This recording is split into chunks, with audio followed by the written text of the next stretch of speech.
You tell me when, Paula. When you say go, I go. Go. All right, go. Well, greetings, Virginia. My name's Jack York. I'm one of the founders of a company called It's Never Too Late, or IN2L is how we call ourselves. We do have a lot of customers in Virginia, so some of you may know who we are, and some of you might not. Definitely am not making this presentation about our company.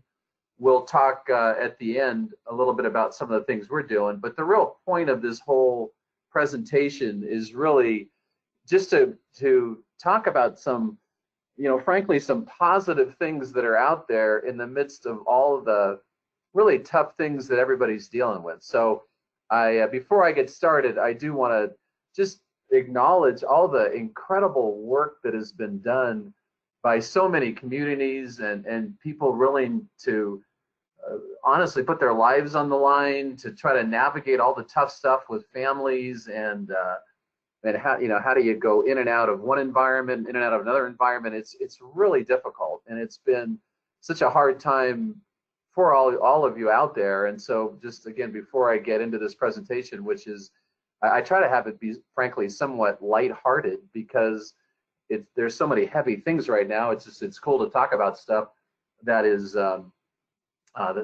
is positive in the midst of something that's so negative. So thanks for all the work that you do, and enjoy a ride through the world of engagement technology that I'll be talking about. And one thing I just want to say quickly, I'm going to rip through all kinds of links and organizations and things that are being done that are out there and free and readily available. I'll be sending a separate link after this presentation to Paula that she can forward to anyone that's on the webinar. So don't worry about keeping track of all these things that are listed. You'll get something via email by the end of the day that spells it all out. So I did want to start with a very personal tribute to the grand poobah of leading age, and that is my good friend Melissa. So I'm going to click that. The reason one of the many reasons I have such an affinity for Leading Age Virginia, part of it is we have a lot of customers there, like I said. But last year in Denver, IN2L had an event that we took all of the leading age state directors to axe throwing, AXE, axe throwing. And Melissa had never done this before, and she honestly was like the best state director at throwing an axe. So Paula, I'll try to find a picture of that somewhere to verify that. But along the way, she was willing, we went from a restaurant to the event, and she was willing to be the only person who volunteered to give my dog a walk. My dog, Lucky, is 15 years old, not in skilled yet, much more in AL. And I just want to just personally acknowledge Melissa for her willingness to go above and beyond to help things for the vendor partners like we are.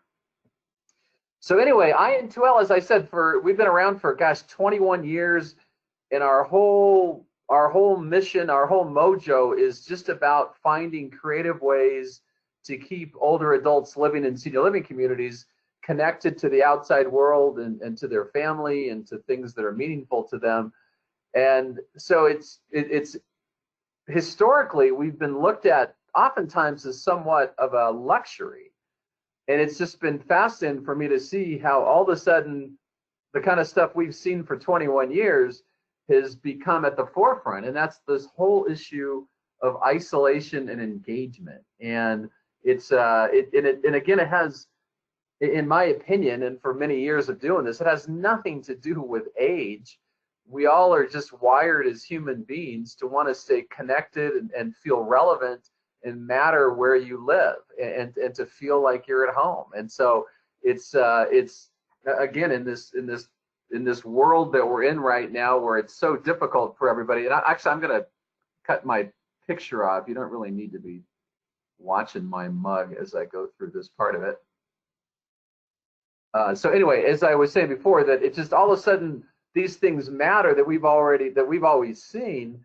And frankly, to me, it's really a positive outcome of this, not from the fact that it benefits our company, but just the fact that the isolation that people feel is a big thing and is a relevant thing.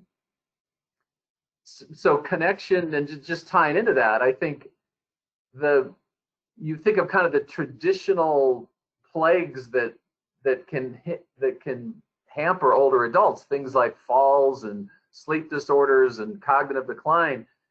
It's really just the last couple of years that research studies have been drawing that connection between how important isolation is in that context. It's definitely, it's not just about being lonely, it's about all these other health issues that come up when it's not there. And so you just look at, in the context, especially in the context of the pandemic, is that what are ways to keep people engaged and connected? And I think that technology is such an obvious solution, but technology also can include phone calls. It doesn't have to be everything all sophisticated and sometimes impacting a budget. It's just some things that are already there, and to be able to take advantage of them. So I don't think you're able to see video clips too well on this, so I won't try to show it to block it, but there's just on the bottom left screen here is a picture of a woman, and there's a really cool video with her staying connected with her families and through the pandemic. So it's not the same as somebody being there, but we're all seeing plenty of examples of ways to make it all happen. So in physical activities, it's I think the emphasis a lot of times is on just the connection that people are making with their family and friends, but it's easy, a lot of this stuff, I think for me, it impacts me personally, and maybe for some of you too. I'm not going to the gym and things that I would try to do on a consistent basis, but you do have to plan on what can you do to keep people connected. And I know every state has kind of a different set of guidelines in terms of any kind of group environments, but this picture on the right is a good example of exercise classes through a big screen television that the people are properly socially distanced, and able to do that. So I think that we're seeing in a lot of states the small group activities coming back to life in the middle of this, and then for people who can't, where you can't be doing that, to be able to do things in people's rooms is another good example of the benefits of technology, because there's so many things out there. Some of them I'll show you in a couple minutes, of some websites and clips and things that people can be watching on any kind of a device to be able to do one-on-one exercise. So it's cool to see those kinds of things out there for folks. To me, one of the benefits of, and I don't know, benefit, maybe silver linings is a better way to put it, that anything that sounds positive about the whole COVID-19 and the pandemic is irresponsible to say, but there have been some cool things that we've seen happen throughout the whole experience, and this picture here is a good example of that. I'm supposedly a technology guy, but before the pandemic, I would have thought of the word live streaming is something that was fairly complicated from a technology standpoint, but it's really not. And again, all kinds of companies are making tools and things available either at no cost or relatively inexpensive as far as how to set some of these things up. So live streaming is a great example of that we can, the whole concept is that you just have something that can be streamed to people, that all they got to do is click a link, as opposed to signing into Zoom or on a call like this. And so the picture you're looking at, the gentleman in the middle, it's kind of hard to see his name, Jack Cumming is his name, but he's a resident at a leading age community in California called Front Porch. And what he set up completely on his own, like literally the day after the isolation was forcing folks to close down, is a live streaming event for his residents, the residents that are at this Front Porch community. So what he does is you set up the instructions. If anybody has questions, I'm not going to go into detail about some of the technical things, but I'll show my email address at the end, and I'm happy to answer any questions that people have about some of the more technical things that I talk about. So we can send you links to how to set up a live stream. But the outcome in this particular instance is that Jack at 3 o'clock every afternoon, for all, I think there's 80 residents in the community, anybody that wants to sign on just clicks a link and they're there. And they're able to start having the chats, and he has different themed events, and sometimes it's about what's going on socially, sometimes it's just fun events. I'll talk later in this presentation about some partnering with businesses that are an interesting way to look at things.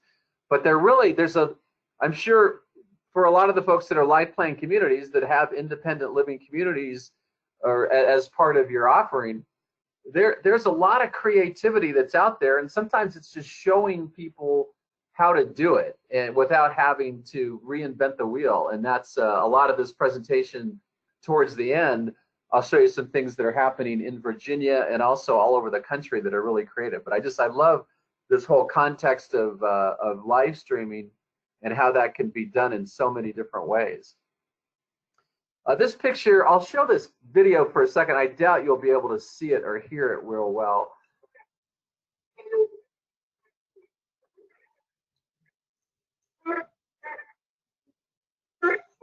So anyway, I'm sure that was hard to hear or see, but the concept is very relevant. And this is actually from like 3 years ago. It's not COVID related, but it's a woman with macular degeneration, and they have our system, and this is done through IN2L, but it could be done in a variety of different ways that don't involve IN2L. But what happened with this, in this particular instance, like I said, it was 3 years ago, that the grammar school teacher, she would send to the senior living community what the lesson plan was for the week for their class. And so she's in Colorado, grandma's in Colorado, and her grandson is in California. And so they set up these weekly, just go over the homework that her grandson was doing, and have grandma and grandpa able to see it because of the big screen, be able to set up little virtual study and homework and things like that. And what this particular community did is they set up one of their small conference rooms, and they've still done this even after COVID, to be able, for the people that do have sight issues, to be able to set up appointments to do these kinds of calls with families. And they do all the appropriate hygiene experiences and masks when appropriate. But the point is just to have these really meaningful connections between family members. I have 3 kids in my 20s that all live in different states, and twice a week now we're getting together for a Zoom call for 30 minutes, and we're also once a week are playing a board game, the board game called Catan. And that's stuff that we weren't doing before, and there's no reason for that to end when hopefully some semblance of normality comes back into play. But I just think that we're all, both personally and professionally, learning different ways to communicate through something that's a tragic event. And so this is just a good example of ways to keep connected with grandkids in a meaningful way. I'm going to spend the next few minutes kind of talking, it's under the broad category of cognitive activities, which sounds a little bit more clinical than maybe is appropriate. But it's really, curiosity is probably a better word, just things to do that are of interest, that if you're isolated right now as a resident, that what are some things you can do with some kind of a technical connotation to it, especially if you can't get out of your room. The travel component to it is huge. It's, as most of you know, it's unbelievable what you can find simply through YouTube, or with a lot of different links and things that are coming out. We like Rick Steves Europe, a whole conglomeration of video tours of different cities, and it's just been a great way to keep people connected. And we, for organizations that do have IN2L, we have got extensive content for traveling around the country or around the world that's laid out to be able to address folks wherever they are physically or cognitively. So again, if you've got one of our systems, just let you know that there's all kinds of travel content that's relevant if you're interested. On the spirituality side, again, a lot of people may be already taking advantage of this or already were, but it's incredible how many churches, just to churches, synagogues, whatever anyone's denomination is, so many ways that you can stay connected through local houses of worship, and so many things coming online. I grew up Catholic. My mom would say the rosary 3 or 4 times a week.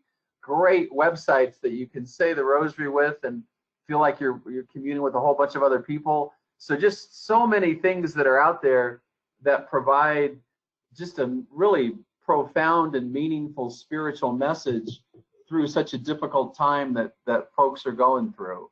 And it again, it's great. The stuff that's out there in virtually any denomination is available if you're interested. And again, any of these things, if you do have specific questions, like I said before, just email me directly and I'll talk to you, can give you some examples of how to make some of these things work.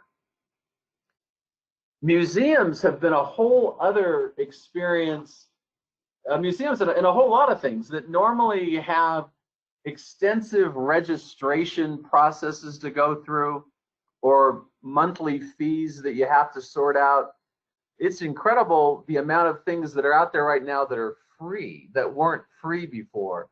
So this link, this shows you a few different links that are out there. Like I said before, you'll get later today, I'll get to Paula a list of these sites so you can have them for yourself or for your residents. But it's fascinating to go through some of these things. The Louvre is phenomenal. And so, you know, I'm not trying to sell any snake oil, that it's like the same as walking through the room where the Mona Lisa is, but it's just a cool thing to do, and you can immerse yourself into it. And like I said, so many things that historically have had either fees or extensive registration are now out there for anybody to get access to. Games are a great thing. Like I told you, like I said before, I'm doing that with my kids. My kids and I also, there's an app that I don't think I have on here called House Party.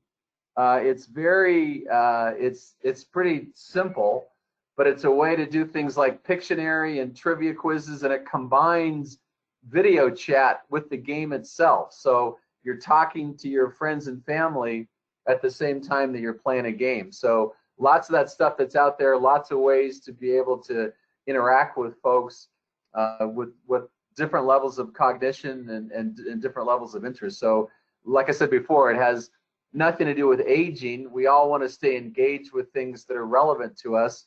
And for a lot of folks, the playing games collaboratively is a huge thing. My parents are both gone, but they were hardcore bridge players when I was a kid, and that was every Friday night. So lots of ways to do that are free and online and available.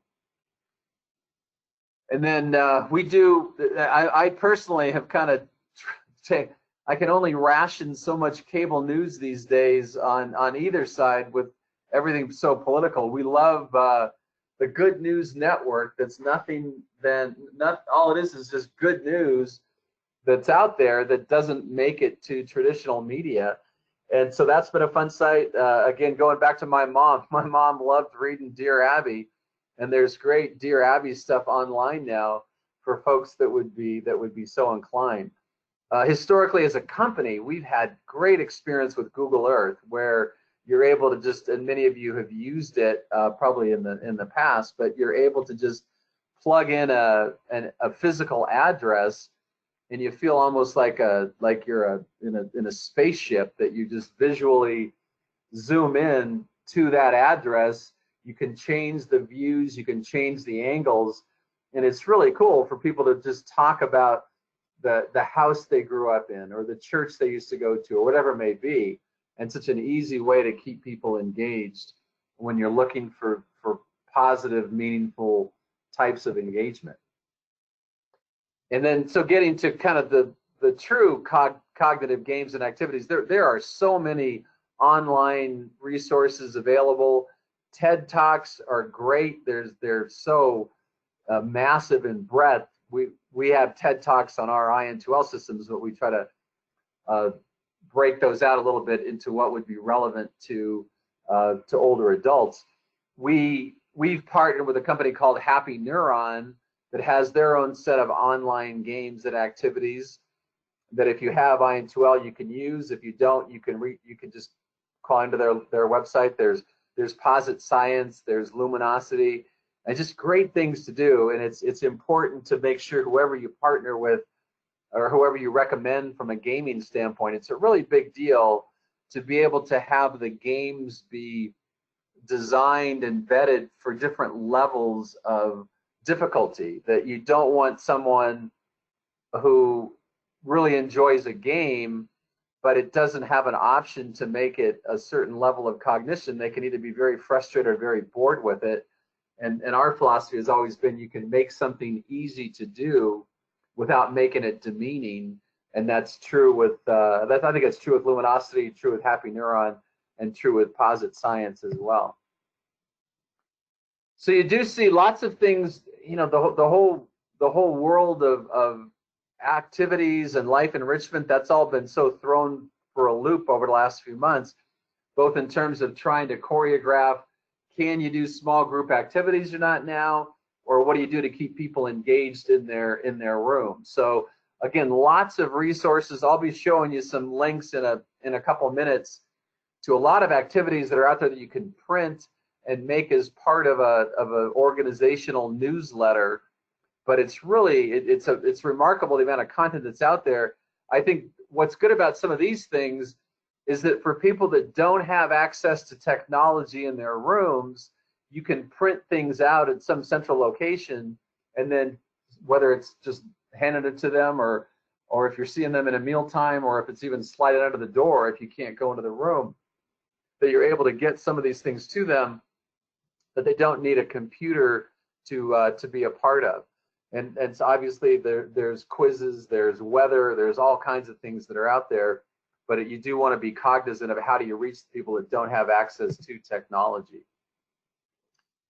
So we, again, just seeing lots of things happen with in-room activities where if there is some daily connection between somebody on your staff, whether it be a CNA, whether it be a social worker, whether it be an activity professional, to be able to just go in and not only do the task at hand, but also do some of these things to try to make them relevant. A lot of the success we've had have been people working at the community, bringing our tablet into the person's room and being able to experience some technology with them. So tablets, whether they're ours or somebody else's, are great, just a great way to have something to kind of divert the person from maybe just in the midst of all the isolation in kind of a negative place, to be able to have that be relevant for the just for within their own room. Then in the hallway activities, it's been really interesting to see how creative a lot of communities have been. This is the two pictures that you're seeing there. At the top, they're actually fishing. They had some fishing game that they take that plastic slip and they pull it from room to room and then make it so that 3 or 4 residents, without getting close to each other, are able to have some experience. So it can look kind of hokey, but I've heard some fun experiences that way. That bottom picture, you can't really see our system, but you can use our system for this or any other access to technology, is what in this particular case, and we see happen in a lot of different environments, is that at the end of the hallway, as long as you've got decent speakers, that you're able to launch into some kind of, maybe it's a spiritual hymn, maybe it's karaoke, whatever it may be, and then just get residents to participate who want to, by just going outside of their room. So I don't know if we invented it or somebody else did, but that's what we're calling quarantunes, to be able to have the some physical or just some experience where there's music playing throughout a hallway. And I alluded to this a little bit before, but it really, we've seen so many organizations, and a lot of you may already be doing this, but put together newsletters that every day are a little bit of a message from, maybe it's the message from the executive director, CEO, whoever's relevant, but a message for the resident, and then you weave into that newsletter, whether some little tidbits, a little bit of weather, a little bit of here's a crossword puzzle, here's maybe a word puzzle. What some people have done is make little contests so that if you fill out the puzzle, if you do the activity and you slide it back under your door so the person can pick it up, they have a contest or acknowledgement somehow of the people that did that work. And it's just a way to make sure people are doing something if they're in their room that you can monitor and see. Obviously, with technology, it gives you some opportunities to track some of that. But if you don't have access to that in every room, to be able to show it in a way that's not problematic. Sorry about that. So that has been very effective for a lot of communities that do in the newsletters, as I had talked about. So anyway, I've been just rambling about different things that are out there. These next 2 or 3 pages, and again, don't feel any need to copy any of these links down because you'll be getting an email later that spells them out. But there really are there's a lot of tools that are out there, both relevant for staff, but also relevant for your residents. So this first link, this first clip is a little bit more staff related, but the Pioneer Network, the Eden Alternative, ICAA, just all kinds of things that are out there. I think we're all in a little bit of webinar overload, as I say to you while you're on a webinar, but data is coming from fast and furious from all different directions. But I think when you look at some of these general things, if you find something that resonates, it's great just to save it, because most organizations are certainly updating this on a regular basis. So some of these next links that I'm going to be showing are more tied to some of the resident specific things that are out there, and they just keep coming. We keep updating this. It's been just fascinating to see a lot of these different things that are out there. Here's a whole list of free sites going back to the whole live streaming concept, but to be able to have classical concerts from all around the world, things from National Geographic. It's essentially you're just able to kind of pick your own programming. But again, a lot of these things that used to be or historically have been things you had to pay for or go through really elaborate, extensive sign-in procedures, that's really loosened up a lot over the last few months. And then if you want to expand your cultural horizon, I have heard several stories of residents that have learned different languages through the pandemic. But here's examples of Spanish, French, German, and Italian movies. The virtual field trip site is great. No matter how old you are, you can feel like a kid again, getting in the bus and going on a field trip and getting out of your normal routine. Everybody today is trying to get out of their normal routine, which can be a little confining right now. So again, lots of different links. I just highlighted this one from a good friend of mine, Kay Van Norman. She's based out of Montana, and her specialty is working with people that are in rural communities, and especially focusing on the physical exercise piece to it. So again, this is one of the listed sites, but it's just an example of creativity that's out there from organizations that historically charge for some of this content, and now they don't.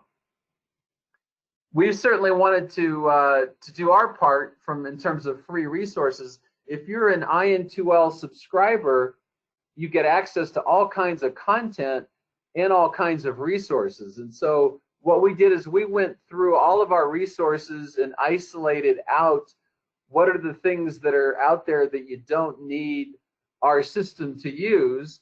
So you're able to print all these things out and just have all these different games and experiences and thematic things tied to holidays and such. So that link there on the bottom is how you access that, and that will be at the top of the list that we get sent out to you. But again, all these things that we have that we can print out, and then you can maybe make it part of your newsletter, or just part of education, or just part of things you can hand out for residents as something to do in a given day. So great content out there from us that we're happy to provide at no charge for probably the next several months. So I'm going to go on to some kind of visual examples now, and just things that are happening all over the country. Whenever I do a state-specific webinar, I try to get information from that state. And usually it's difficult to get the information, or the people have trouble finding things. They're not sure what their members are up to. But I got to say, I sent this request out to Paula, and within 24 hours, she had about 15 things for me to look at. So I apologize for things that I may not show from a time standpoint, but I do want to give kudos to the state of Virginia for your creativity, but also to Paula for having some combination of keeping track of it and having access to it and be able to get it to us. So I'm going to show a few examples of things happening in Virginia, and then also some things that we see that have been creative around the country. So this is a picture from, and we have everyone that sent us the pictures. It was from their either their Facebook or things that there's releases for anything that I'm showing. But I do I like this picture that of a birthday Zoom from Westminster, Canterbury, and Lynchburg, a Zoom family doing a happy birthday party. And what I just noticed, looking at this picture full screen, is I think that magazine says Motor Trend. So you gotta like it. You gotta like people, just whatever age they are, wherever they are, you gotta like this guy in the midst of doing his Zoom birthday cake and cranking out some Motor Trend at the same time. But again, great examples of what's out there right now. So I've been doing these webinars now for about a month and a half, and this is maybe my 17th or 18th state. And I think this may be my favorite picture of all of these things. So I have never met Lisa Wilkerson, and I have no idea if she's out there or anybody from her community is out there, but this picture to me just epitomizes the attitude of, you know what, whatever reality is, I'm going to embrace it. So you just love her exuberance and the residents that are out there on their railings. So being socially isolated doesn't mean you can't still have fun, and it doesn't mean that there's still plenty of room to give experiences that people can enjoy. So Lisa Wilkerson, I hope I get a chance to see you someday and give you a socially appropriate elbow bump for letting us use this picture. Well, and Jack, she's singing is what she's doing for all the residents, which I think. Okay, I'm sorry to say that. I thought that was intuitive. I'll go back to it. Thank you for jumping in. She is singing so all the residents can hear what she's doing. To me that was implied, but it's good, Paula, to jump in if I'm not making anything clear. And that's a good way for you to see that, for me to see that you're paying attention too. That's another benefit that you jumped in there.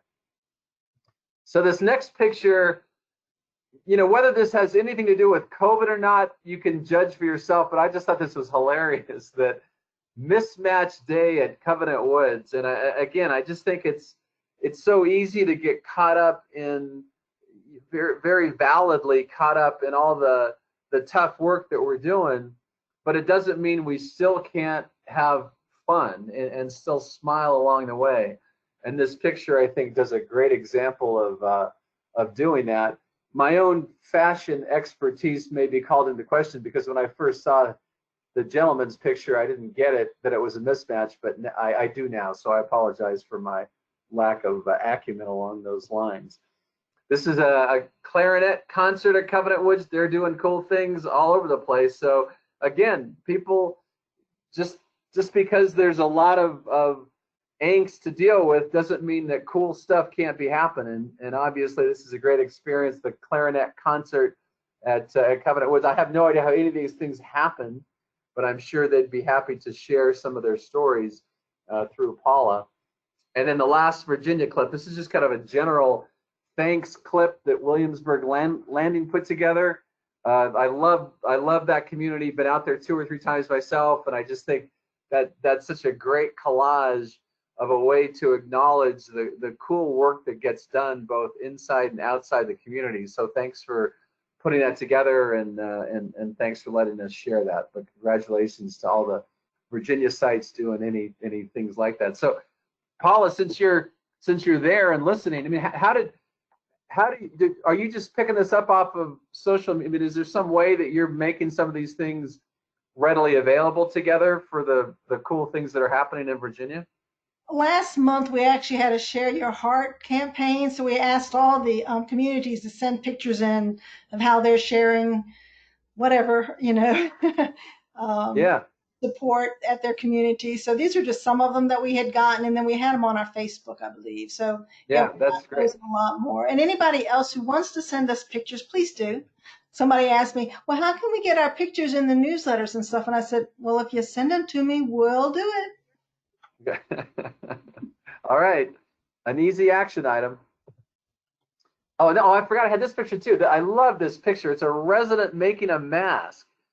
Whether or not she's appreciative of the picture being taken right then, that could be a different story. But I mean, I just love the whole brother sewing machine and just that intent look on her face, and just what a cool, meaningful thing for people to be doing in the midst of the pandemic. So thanks VMRC for sharing that picture, and thanks, I think Katie, it says her name. Thanks for the work that you're doing. So I was going to show just a couple things from other states that we've seen that have been interesting. Immanuel is a leading age community in Nebraska. They didn't have all the releases, so I didn't get a picture of all the residents, but they just took a golf cart and set up a Cinco de Mayo parade through the community, and you can't see it, but there's a list of, I mean, there's a whole line of dozens of residents that were celebrating Cinco de Mayo. And that was just such a cool story. The middle picture, again, something that is kind of flipping a holiday on its ear a little bit. But for Mother's Day, rather than the residents waiting to hopefully get something from their kids, that they set up this program in Immanuel where all the mothers made something for their children, and then the staff did the legwork of mailing it out and getting the addresses and this and that. But it was just a really, I think, a very meaningful thing to do, both in terms of what a treat to get that from your mom, but secondly, just a meaningful experience and activity for the residents in the community. And that the last picture is a video chat taking place. I'll talk a little bit about that towards the end of the presentation. Oh, and Immanuel also, they're out in a rural community. I mean, this just reeks of Virginia to me, is that they had their horses coming out and doing virtual visits through the rooms.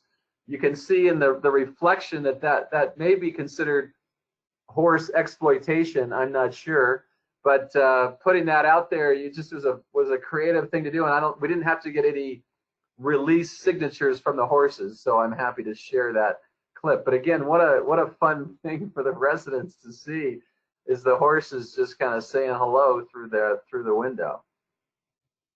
This other one, I love this story because I think it's another one of those silver lining kinds of things. Is that this is at a leading age community in Oregon, Willamette View, and they reached out to a local, their community's in a small town, and they reached out to a local merchant who had her store shut down. I think it's open now, but it was shut down for a couple of months. And it's just the local chocolate store. And so what they cut a deal with the woman that runs it to, I think it was 45 residents that participated. So they had 45 bags of chocolate pre-made, and then delivered them to the residents. And then they set up a virtual Zoom call where the lady that owns the store did a virtual, how do you make chocolate? She had a whole little thing in her store that was making the chocolate from beginning to end. And it was like an hour and a half experience that they said all the residents stayed online, and when it was done, they delivered door to door these packets of the chocolate. And so, part of my bringing that up is I just think that there's such an interesting window for senior living communities to partner with the local businesses that maybe haven't always been that, maybe you just haven't even thought about it, not to create it as a negative light, but I just think that companies are open to things now that they maybe wouldn't have thought of before the pandemic. And this is a great example of that happening.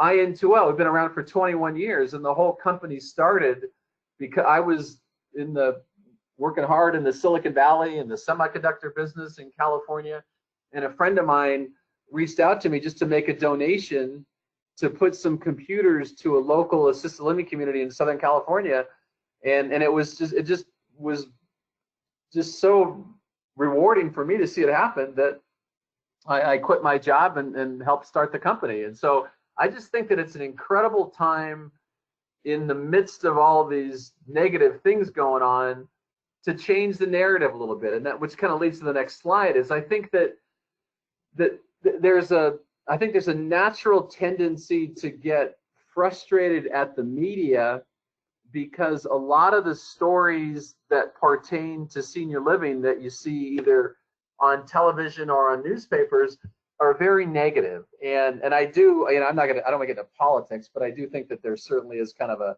media bias on some things that are political, right or wrong. But when it comes to some of the what may be negative stories that come out from a local media standpoint, I just think it's a great opportunity to share the work, to loudly talk about the work that you're doing. I think a lot of times people don't hear the other side of the story of the good things happening inside of communities. We've been very involved in a project in Florida called Project Vital. I'll talk about it at the end of the presentation. But we've already had over 30 different stories throughout the state of Florida that have all been positive about creative ways to keep people connected through the pandemic. So I think it's, my advice would be, if you see a negative story, rather than reach out to the media outlet and complain about it, which is a logical reaction, I think it's reach out to them and say, hey, come see what we're doing. Let us show you the other side of senior living. And again, I don't want to put you on the spot, Paula, but I don't know if there's things that you've been doing in terms of reaching out to the local media at all, or if that's been happening a lot with any of your members, but we're certainly seeing that happen throughout the country. Usually it's more the provider driven than the leading age driven, but is there any comment you have about that?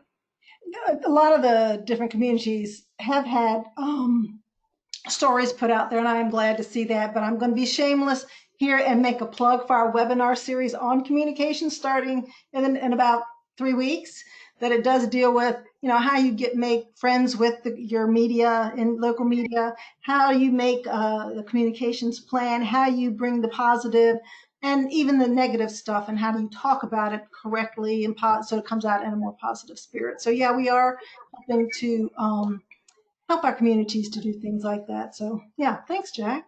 Yeah, that's great. Well, I'm glad I didn't put you on the spot. It was a chance for a free plug. That's perfect.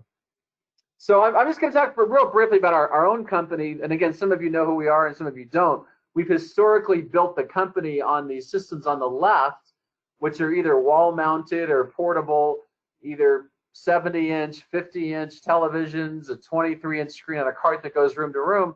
But we've had tablets for the last couple of years, but all of a sudden the tablets have just been just dealing with the reality of the pandemic. How do you get the word out to people? And so, or how do you get things that people can use individually? So we put all kinds of work into our tablet to make them easier to use. And one of the coolest things about them is that the way it works is that every resident has their own icon, that picture you see on the left.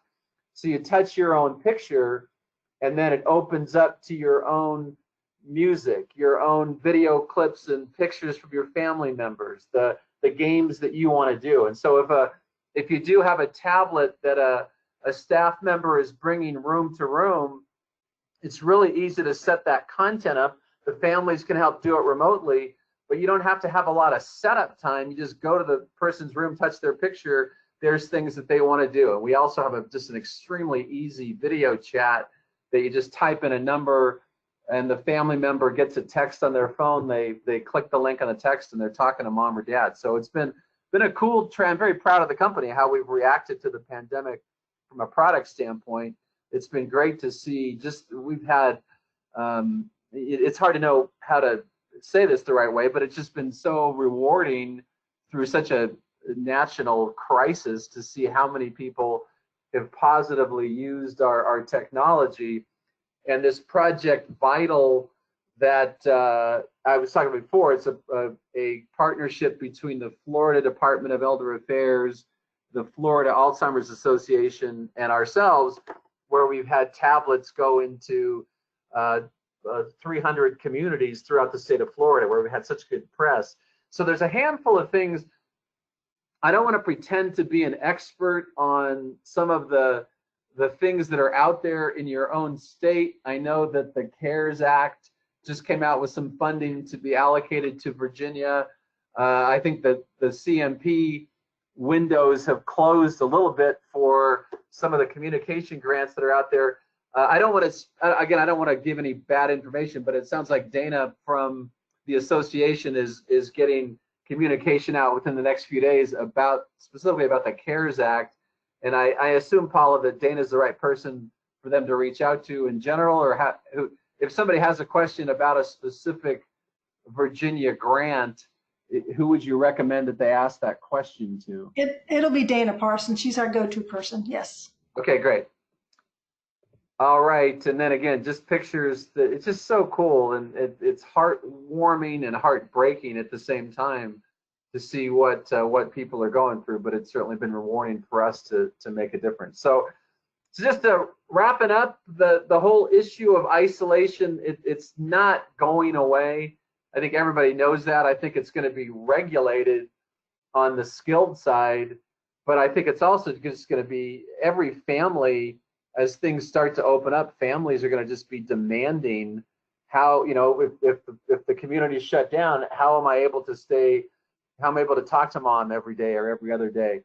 So I think that through the tragedy, that there has been a lot of positive lessons that have been learned on how to deal with just this whole issue, but also how to communicate and how to do things differently. We're all changing the way that we do business in some ways, for just because the reality is maybe for the worse, but there's a lot of things I think that are for the better. And certainly we've seen that in our company, is that we've learned a lot of ways to do things remotely that we never thought we had the capability to do. So again, just as I said at the very beginning, thank you for all the work that you're all doing throughout the great state of Virginia. My email address is on there, jyork@in2l.com. If you have any questions about some of the more kind of broad technology questions, feel free to email me. If you've got any questions specifically about IN2L, our tablets, our solutions, whatever, Nathan Jones is our great regional salesperson for Virginia that can help you out with that. So we intentionally left a few minutes for questions. Is there anything, Paul, has anybody asked any questions? Not in the chat box, but I was going to say I'll just open it up, and if you want to ask Jack anything, just unmute yourself. And you know, when there hasn't been questions, what I've done is we'll give a $25 Starbucks gift card for the first person to ask a question, either audio or chat. So let's see if that entices anyone to jump in with a question.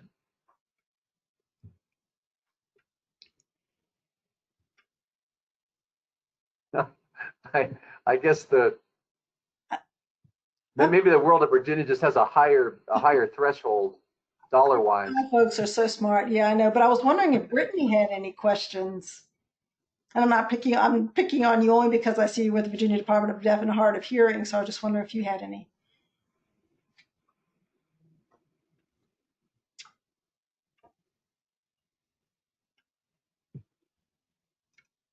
All right. Anything, Paula, from your end? No, I think this has been great. Oh, no, it has been great. Sorry. I think that's all I can say. Sorry, Jack. Yeah, no. Once I get the information from Jack, I'll send it out to all of y'all and everybody else who had registered as well. And I am going to put this onto our COVID resource on the website, so that they'll have that available. So if you want any of your, other community members to check it out, please do so. That'll be good for them to see as well. And I'll definitely make sure that Covenant Woods sees it. Okay, great. All right. Well, thanks, Paula, for getting this all together. And again, everybody, you're all doing God's work. Good thoughts, good prayers out your way, and hopefully the world will be a little calmer as the months go by. Thank you, Jack.